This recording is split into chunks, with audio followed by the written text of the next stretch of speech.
Everyone, সকলে কেমন আছো? আমি গগন মন্ডল আর welcome to my YouTube channel guys. আমি জানি এইভাবে কখনো কোনো মুভি রিভিউ করা যায় না, বাট কিছু করার নেই গাইস, যেহেতু আমাদের দেশি মুভিটা রিলিজ হয়নি। সো লোকের মুখ থেকে আমাকে শুনতে হবে। আর একমাত্র এই চ্যানেলটা যাকে আমি চোখ বুজে বিশ্বাস করি, আরেকটি চ্যানেল আছে যেটা হচ্ছে RNR বা রানার। আমি কখনো ওই চ্যানেলটার নাম আমি ঠিকঠাকভাবে উচ্চারণ করতে পারিনি ব্যাস, সেটা আমার ভুল হতে পারে। বাট বিতিক বাজ কথা বলছি, তার চ্যানেল থেকে আজকে আমরা দেখবো প্রিন্স মুভির রিভিউ গাইস। অ্যাকচুয়ালি মুভিটা কেমন হয়েছে উনি যা বলবে তাই, এটা আমার কাছে উনি যা বলবে তাই। আমি অন্ধভক্ত না কারোর, ঠিক আছে? বাট তোমরাও অনেকে ভালো রকমভাবে মুভি রিভিউ দিতে পারো। তোমরা অনেক কমেন্ট জানিয়েছো মুভিটা ঠিকঠাক সেভাবে হয়নি, অনেকে বলেছো খুবই খারাপ হয়েছে, অনেকে বলেছো দারুণ হয়েছে। তো খুবই দারুণ হয়েছে সেটা আমি একদম বিশ্বাস করতে পারবো না গাছ, কারণ আমি প্রথমে টিজার দিকে বলে দিয়েছি মুভিটা হালকা এভারেজ হতে পারে, কিন্তু মুভির পর দেখার পরে তোমাদের যে সমস্ত মন্তব্য আমি পেলাম ফেসবুকে, ইউটিউবে, তো সেই হিসেবে আমার একবার দেখা উচিত। বাট আমি জানি না আমি দেখতে পারবো কিনা। বাট ফ্রম দি চ্যানেল বিতিবাস থেকে আজকে আমরা দেখবো প্রিন্স সিনেমার কঠিন শিহরণ। ওফ কি টাইটেল গাইস! আর ওয়েট করতে পারছি না গাইস, সোজা দেবো তার রিভিউ। 3, 2, 1, লেটস গো, চলো গাইস।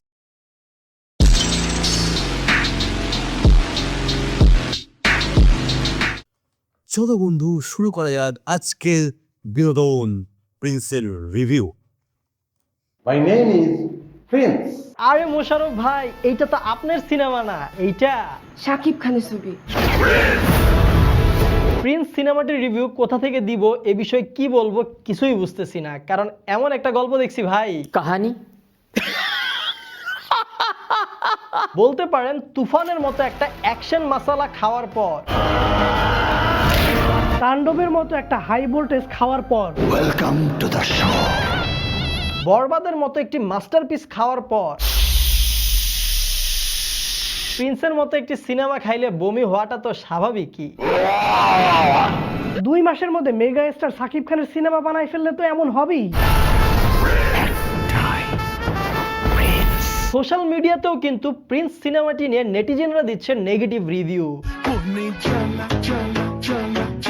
আর যারা শাকিব খানের উন্নতি চায় তারা বলতেছে এই রকম, এই জীবনের প্রথম মনে হচ্ছে শাকিব খানের একটা সিনেমা দেখে দুঃখ পেলাম। আরে সাকিবিয়ানরা আগেই চাইতে চাইতেছেন কেন? সিনেমার গল্প তো খারাপ হইতেই পারে, তার মানে তো এই না যে সম্পূর্ণ সিনেমাটাই খারাপ। চলেন এবার প্রিন্স সিনেমার পজিটিভ দিকগুলো আমরা আগে দেখি। প্রথমে কথা বলা লাগে এই সিনেমাটার বিজিএম গুলা নিয়ে। ওয়াও, দারুণ। হলে দর্শককে বসায় রাখছিল একমাত্র এই সিনেমার বিজিএম গুলা। প্রত্যেকটা বিজিএম এর কাজই ছিল দুর্দান্ত। মেগাস্টার শাকিব খান ছিল এই সিনেমায় অনন্য। তার প্রত্যেকটা লুক, প্রত্যেকটা আউটফিট, প্রত্যেকটা কস্টিউম আমার কাছে ব্যাপক লাগছে, বেশ ভালো লাগছে। ওয়াও क्या लड़का है। অ্যাকশন সিনগুলোয় শাকিব খানের পারফরমেন্স খুব চোখে পড়ার মতো ছিল। বলতে পারেন লিড আর্টিস্টদের মধ্যে শাকিব খান একাই সম্পূর্ণ সিনেমাটা টেনে নিয়ে যায়। Cheers. প্রিন্স সিনেমাটির ট্রেইলারের একটা সিন নিয়ে অনেক সমালোচনা হয়েছিল, মনে আছে? ধর্ষণ বুলেটের বৃষ্টি। কিন্তু সিনেমা হলে এই সিনটার 5 মিনিট সময়টাই ছিল পুরো সিনেমার best part, pure goosebump. Cinema হলের দর্শক এই সিনে এত পরিমাণ চিল্লাইছে যে বলার মতো না। মুভিতে শাকিব খানের অনেকগুলো স্লোমো শট ছিল এবং সিনেমাটোগ্রাফির এই কাজগুলো আমার কাছে বেশ ভালো লাগছে। সিনেমাতে নায়িকা ছিল 2টা। প্রথমেই কথা বলি ইন্ডিয়ান অ্যাক্ট্রেস জ্যোতির্ময় কুন্ডুর কথা। তার অভিনয় ছিল খুবই ন্যাচারাল। আমি যেরকম আমি চিনি না গাইস, কখনো দেখিনি ওনাকে। আশা করছিলাম তার থেকে অনেক ভালো পারফরমেন্স সে দিছে। নায়িকা হিসেবে 10-এ 10। আপনি পাস স্মাইলিং। দ্বিতীয় নায়িকা ছিল তাসনিয়া ফারিন। তার অভিনয় নিয়ে আমি সব থেকে বেশি ভয় ছিলাম, তবে ফারিন আপু নিজেকে উজাড় করে দিয়ে খুব ভালো পারফরমেন্স দিছে। তার একটা সোলো গান ছিল ডিস্কো দিলরুবা নামের, ওই গানে তার পারফরমেন্স আমার সত্যি মুগ্ধ করছে। এই গান, আচ্ছা এই গানটা আচ্ছা। স্পেশাল ভাবে মেনশন করা লাগে জনাব ইন্তেখাব দিনারের কথা। তার অভিনয়, এক্সপ্রেশন মানে এতটা রিয়েলিস্টিক ছিল যেটা সবাইকে ছাড়িয়ে গিয়েছে। Prince. এবার কথা বলা যাক প্রিন্স সিনেমাটির ভিএফএক্স এর কাজ নিয়ে, যেটা নিয়ে ট্রেইলারে হয়েছিল সব থেকে বেশি সমালোচনা। ট্রেইলারের এই জায়গাটায় ভিএফএক্স এর কাজ অসমাপ্ত থাকলেও সিনেমার মধ্যে কিন্তু এই জায়গায় ভিএফএক্সটা ঠিকঠাক করে দেওয়া হয়। ওকে, তাই বলি আমার মানে গান পড়ে নজরটা কোথায় গেল গাইস, ঠিক আছে? ওকে, আকাশ জমিন মাত্র তফাৎ। থাকলেও সিনেমার মধ্যে কিন্তু এই জায়গায় ভিএফএক্সটা ঠিকঠাক করে দেওয়া হয়। Good. Very good. এটা ঠিক করলেও সিনেমায় গুলি আর ব্লাড ইফেক্ট ছিল সস্তা ইউটিউব গ্রিন স্ক্রিন ইফেক্টের মতো। মানে কিছু সিনে ভিএফএক্স এর কাজ ছিল অনেক ভালো দুর্দান্ত, আবার কিছু সিনে ভিএফএক্স এর কাজ ছিল একদমই সস্তা থার্ড ক্লাস। ভিএফএক্স এর কাজের ব্যালেন্স ছিল না পুরা সিনেমা জুড়ে। ভিএফএক্স এর মতো মেকআপ আর প্রস্থেটিকের কাজও সেম। কিছু সিনে মেকআপ আর প্রস্থেটিকের কাজ ছিল খুবই ভালো, দেখতে অনেক সুন্দর লাগছে, আবার কিছু সিনে ছিল একদমই সস্তা থার্ড ক্লাস। ব্যালেন্স ছিল না মেকআপ আর প্রস্থেটিকের সম্পূর্ণ সিনেমা জুড়ে কাজ। হ্যাঁ, এই সিনটা গাইস। মনে হয় একজন অর্ধেক কাজ করছে আর বাকি অর্ধেক বাজেট সংকটে সস্তায় অন্য আরেকজনের দিয়া করাইছে। আপনি নিশ্চয়ই বুঝতে পারছেন। এইবার বলি প্রিন্স সিনেমাটির গানগুলোর কথা। গানগুলো মোটামুটি বেশ ভালোই ছিল, পরি গানটা অনেক ভালোই লাগছে। তবে জ্বালা জ্বালা গানটা মোটামুটি জমছে। পরি গানটার মতো গানের প্লেসমেন্টটাও ছিল মোটামুটি ভালো, কিন্তু জ্বালা জ্বালা গানের প্লেসমেন্ট টোটাল রাবিশ। মানে জাস্ট একদম অযথাই হুট করে জ্বালা জ্বালা গান শুরু হয়ে গেছে, টোটালি ইরিলেভেন্ট, স্টোরির সাথে এক বিন্দু কানেক্টেড না। মানে গল্পের মধ্যে ঠাস করে একটা জ্বালা জ্বালা। না না, এসবের কোনো প্রয়োজন নেই। ধরেন আমি আপনাদেরকে প্রিন্স সিনেমাটির রিভিউ দিচ্ছি, এখন এই ভিডিওতে আমি যদি এখন 2 মাস আগে হিরো আলম কি জন্য জেলে গেছে সেইটা আপনাদেরকে বলি, নিশ্চয়ই আপনাদের কাছে ভালো লাগবে না। ঠিক প্রিন্স সিনেমায় জ্বালা জ্বালা গানটা ছিল এরকম একটা পার্ট। এইবার কথা বলা লাগে না, গানটা তো আমার বেশ লেগেছে গাইস। এমন সময় গান ঢোকালে স্বাভাবিক মানুষ গরম, মাথা গরম হতে পারে। সিনেমাটির কালার গ্রেডিং নিয়ে। মূলত প্রিন্স সিনেমার যে গল্প, সেই গল্পের মাধ্যমে 1980 বা 90 এর দশকের সময়কালটা ফুটায় তুলতে চাইছে, বাট কালার গ্রেডিং এর মাধ্যমে সেটা ভাইসটা দিতে পারে নাই। আমার শত্রুর সাথে যে ধান্দা করবে। শুধু কালারই না, সিনেমার গল্প হচ্ছে 1980-90 সালের, কিন্তু সিনেমায় যে জিনিসগুলো দেখানো হয়েছে সবকিছুই 2026 সালে।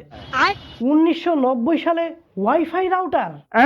1980 সালে ঢাকার রাস্তায় চলতেছে টেসলা ব্যাটারি চালিত রিক্সা, R15M, এনফিল্ড বুলেট, মানে সবকিছুই ডিজিটাল, সেই সাথে ঢাকার নগরায়ন।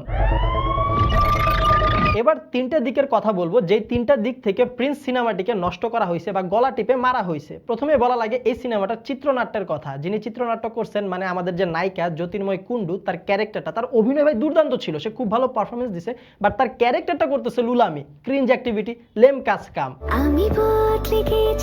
নায়িকা জ্যোতির্ময় কুণ্ডু সর্বোচ্চ চেষ্টা করছে তার অভিনয় বা পারফরমেন্সের মাধ্যমে এই বিষয়গুলো ঢাকার, বাট চিত্রনাট্য সেটা করতে দেয় নাই। আর তার কথার যে অ্যাকসেন্ট দিছে সেটা তো আর বললামই না। আবার ভিলেনের কোনো ডেয়ারিং অ্যাক্টিভিটিসই নাই। এত চমৎকার একটা ভিলেন দিছে ভাই, এত মাথা নষ্ট লুক, এত কিলিং একটা ভাইবস। উনি শুধু তামাক টানছে আর 2-3টা ডায়লগ দিছে। 2.5 ঘন্টার সিনেমার 2 ঘন্টায় চিত্রনাট্যে রাখা হয়েছে শুধু গোলাগুলি। এ ওরে গুলি মারে, ও ওরে গুলি মারে, কেন গুলি মারে সে নিজেও জানে না, কিছু হইলেই গুলি, পান থেকে চুন খসলেই একটা গুলি।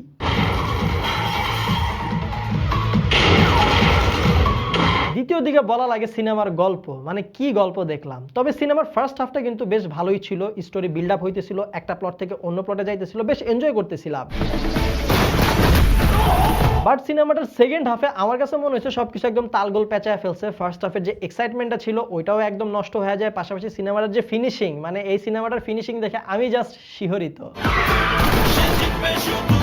হতাশ, আমি খুবই হতাশ।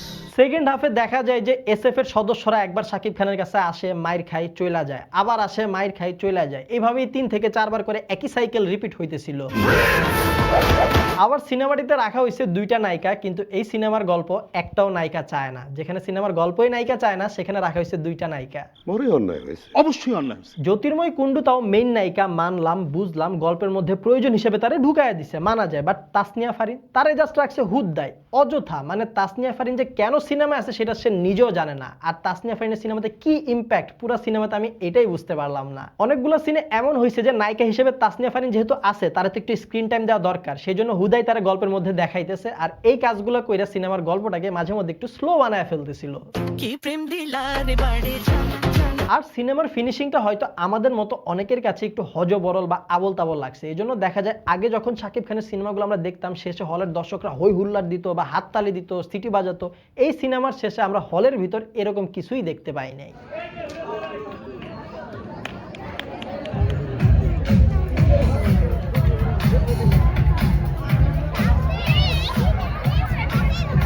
আমার মাথাটা ব্যথা হয়ে গেছে অ্যাকচুয়ালি, কি বলবো আমি ভাষা খুঁজে পাচ্ছি না। তবে শুধুমাত্র শাকিব খানের জন্য হলে মাঝে মধ্যে দর্শকরা একটু সাড়া দিচ্ছিল।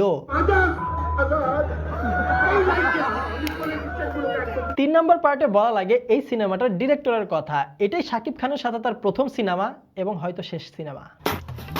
আমার মনে হয় না এই ধরনের নতুন ডিরেক্টরের সাথে শাকিব খান আর কাজ করবে। একদম প্রিন্সের হুকুমে প্রিন্স সিনেমাটি দেখে আমি হাড়ে হাড়ে টের পাইলাম সিনেমার মধ্যে শুধুমাত্র একগাদা স্টার কাস্ট থাকলেই হয় না ভাই, ডিরেক্টরের মেকিং, ডিরেক্টরের ক্রিয়েটিভিটিও থাকতে হয়। সবশেষে বলবো আমার একটা আক্ষেপ, না ভাই সিনেমা নিয়ে আর কোনো আক্ষেপ নাই, যা আক্ষেপ ছিল সব আপনাদের কাছে বলেই দিছি। এবার বলবো সিনেমা হল নিয়ে একটা আক্ষেপ।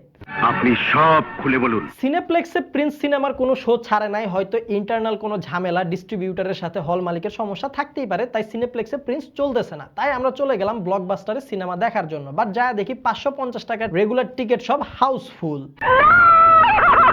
শুধুমাত্র ভিআইপি টিকিট আছে রয়্যাল ক্লাবের 800 টাকা করে। Oh my god. কোনো উপায় না দেখে আমরা 4টা টিকিট কাটলাম 3200 টাকা দিয়ে। সাব্বাস পাইকনা সাব্বাস। ভাবলাম যেহেতু ভিআইপি হলে ঢুকতেছি আমরা, নিশ্চয়ই একটা ভালো সিট থাকবে হলের ভিতর, একটু সোফা টাইপের রিল্যাক্সিং, হেলান টেলান দিব, নরম টরম হবে, সেই আশা নিয়ে ঢুকলাম হলের ভিতরে।